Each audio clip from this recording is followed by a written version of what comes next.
Friends, मैं श्लोक Bhatt advocate स्वागत करता हूं आपके अपने यूट्यूब चैनल लॉ ट्यूब में। दोस्तों, कैसे हैं आप सब? आशा करता हूं आप और आपका परिवार सुखी होंगे और सुरक्षित होंगे। दोस्तों, जैसा कि हम पिछले कई वीडियो से शादी के टॉपिक पे बात कर रहे हैं, कोर्ट मैरिजेस के टॉपिक पे बात कर रहे हैं, और इसके रिलेटेड मैंने जब पहला वीडियो स्टार्ट किया था तभी आपसे कहा था कि मैं ये जो वीडियोस बनाऊंगा या जो भी मैं मैरिजेस की अपनी वीडियो बनाना स्टार्ट कर रहा हूँ, इनकी मैं एक सीरीज़ बनाऊंगा। तो दोस्तों, अभी तक हमने बात की हिंदू मैरिज की, मुस्लिम कोर्ट मैरिज की और स्पेशल मैरिज एक्ट की। आज दोस्तों हम बात करेंगे एक और मैरिज एक्ट की, जो कि हमारे देश के एक जाने माने पॉपुलर धर्म से बिलोंग करता है, या कहें कि एक्ट स्पेशली उन्हीं के लिए बनाया गया। तो दोस्तों, आप सब ने, कई लोग ऐसे होंगे आप सब में जिन्होंने इस एक्ट के बारे में सुना होगा, और बहुत से लोग ऐसे होंगे जिनके लिए शायद ये एक एकदम नया वर्ड होगा।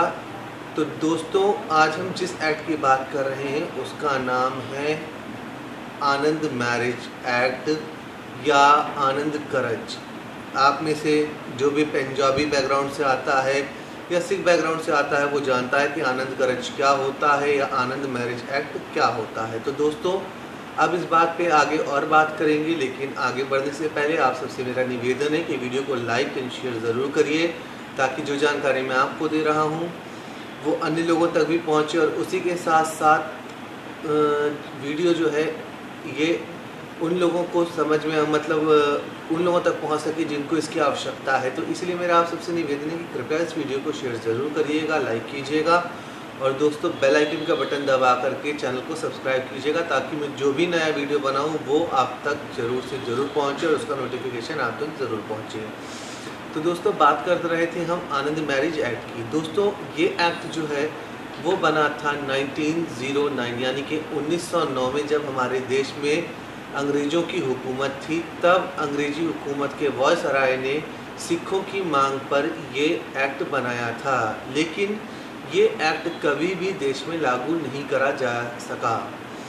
आज़ादी के कई वर्षों के बाद तक इस चीज़ की मांग होती रही कि देश में इस एक्ट को लागू किया जाए, क्योंकि हमारे जितने भी सिख भाई बहन हैं वो जब यहाँ से विवाह करके, शादी रजिस्टर्ड करके फ़ॉरेन जाते हैं तो उन्हें प्रॉब्लम होती है।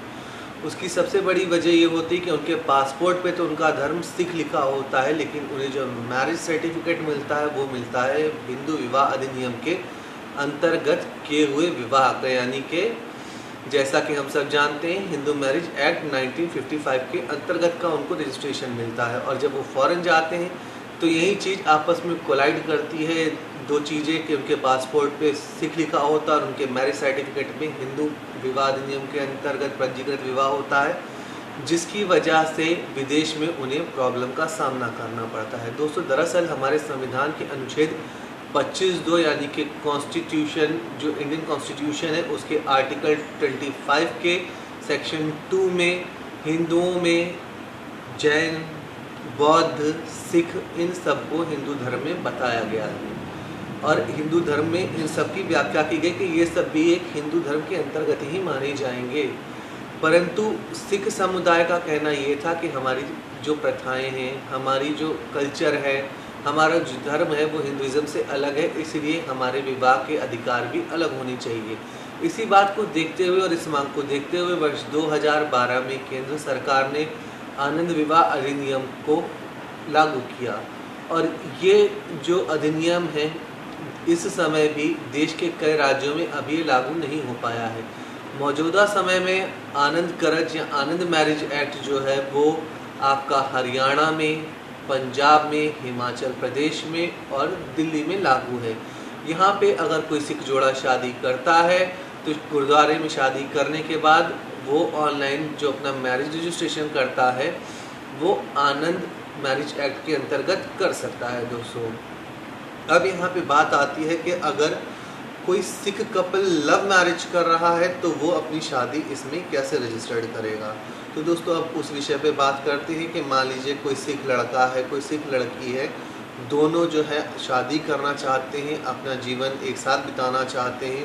तो ये मैं आपको पिछले वीडियो में भी बोल चुका था कि ऑनरेबल सुप्रीम कोर्ट ने, माननीय उच्चतम न्यायालय ने साफ साफ कहा है कि अगर एक बालिग लड़का लड़की साथ में रहना चाहते हैं, शादी करना चाहते हैं, तो किसी को भी कोई अधिकार नहीं जो उनको रोक सके, क्योंकि शादी करना या हम अपना जीवन किसके साथ पति पत्नी के रूप में बिताएंगे ये हमारी खुद की चॉइस है और इस पर कोई रोक नहीं लगा सकता है।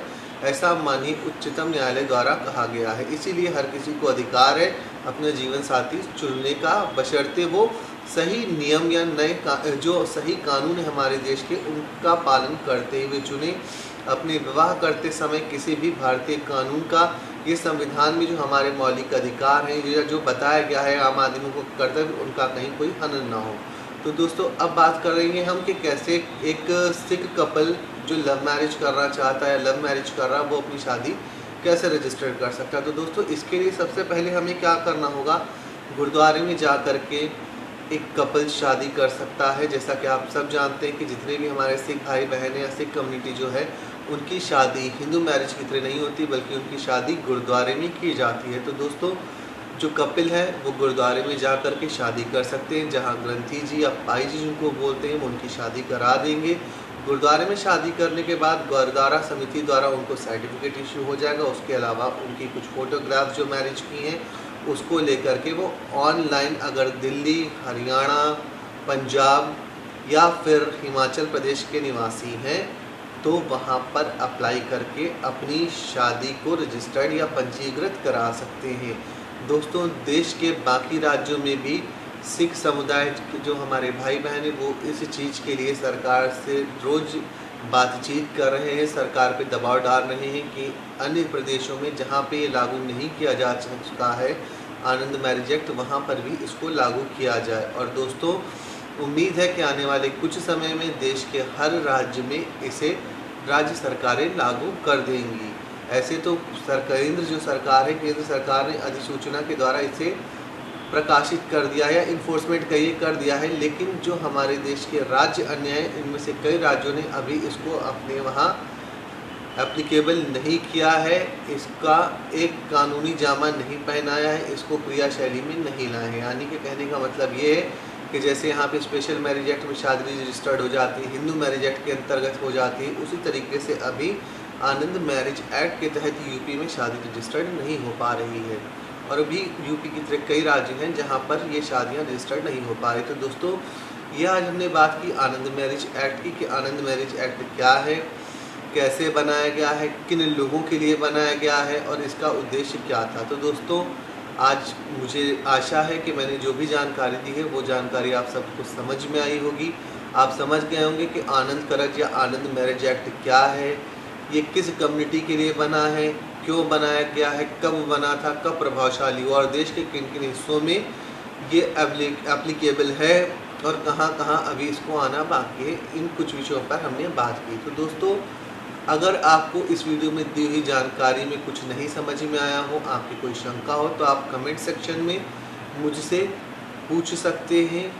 उसके अलावा इसके सिवा भी, इस टॉपिक के अलावा भी अगर आप मुझसे कुछ और पूछना चाहते हो, आपकी कोई राय हो, तो आप मुझे कमेंट सेक्शन में दे सकते हैं। अगर आप मुझसे किसी तरीके की कोई कानूनी सहायता चाहते हैं या कानूनी परामर्श चाहते हैं तो उसके लिए टेलीफोनिक कन्वर्सेशन उपलब्ध है, जो कि आप मेरे टेलीफोन नंबर पे कॉल करके अपॉइंटमेंट बुक करके ले सकते हैं। दोस्तों आज के वीडियो में इतना ही। देखने के लिए धन्यवाद। मिलते हैं जल्दी फिर किसी एक नए टॉपिक के साथ। तब तक के लिए नमस्कार।